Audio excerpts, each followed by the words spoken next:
ప్రభు అయిన యేసు క్రీస్తు వారి నామములో దేవుని బిడ్డని మీ అందరికీ ప్రేమపూర్వకమైన వందనములు.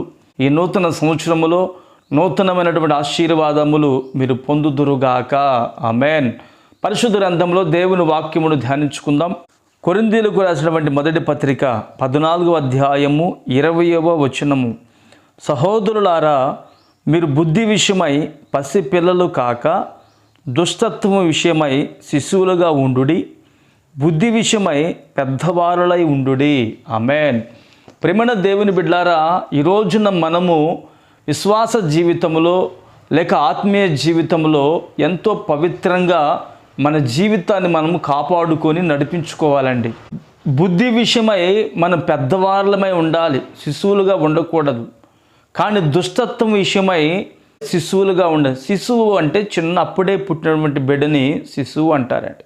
ఆ శిశువు దగ్గరికి వెళ్ళి మనం అనకూడని మాటలనినా లేక బూతులు మాట్లాడినా లేక సినిమా పాటలు పెట్టినా వ్యర్థంగా మనం ఎంత మాట్లాడినా రెస్పాండ్ అనేది అక్కడ కారండి. వారు శిశువులు కనుక మనమట ఆత్మీయ జీవితంలో శిశువుగా ఉండాలి.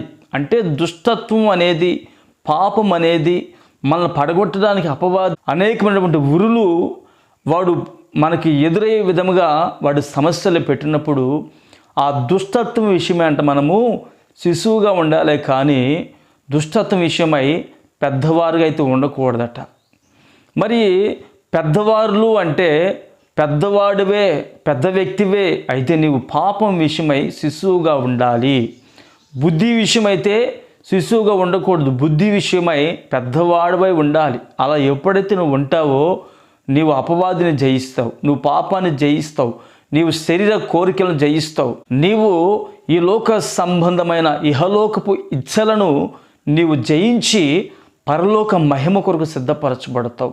ఈ రోజున నీవు ఆ విధంగా నడిపించబడాలని ప్రభు కోరుతూ ఉన్నాడు. మరి నువ్వు ఎలా నడిపించబడుతున్నావు? దుష్టత్వం అంటే పాపము.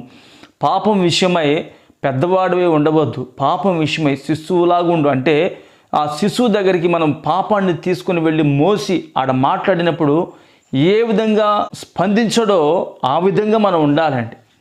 పాపం వచ్చి మనల్ని రెచ్చగొడుతున్నప్పుడు, మన కపటోపాయము చేత మనల్ని పడవేలను చూస్తున్నప్పుడు మనం రెస్పాండ్ కాకుండా ఒక పరిశుద్ధంగా దేవుని బిడ్డలాగా శిశువులాగా ఎప్పుడైతే మనం ఉంటామో అప్పుడు మనము దైవ జ్ఞానం పొందిన వారముగా మలచబడతాము.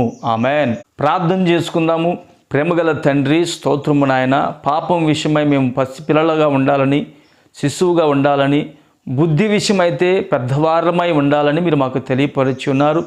ఇట్టి కృప నాయన మేము పొందుకొని అనేకులు ఎదుట ఒక ఫలభరితంగా మేము మలచబడుటకు మీరు మాకు సహాయము చేయండి. ఎవరైతే పాపం విషయమై పెద్దవారుగా ఉన్నారో వాళ్ళని మీరు దర్శించండి, వారిని మీరు శిశువులుగా మలచండి. ఇట్టి మాట మేము పోగొట్టుకొనుక మీరు మా జీవితంలో నీరు కట్టి ఫలింపు చేసి మహిమ పొందుకోమని యేసు నామమున ప్రార్థిస్తున్నాను తండ్రి. ఆమేన్.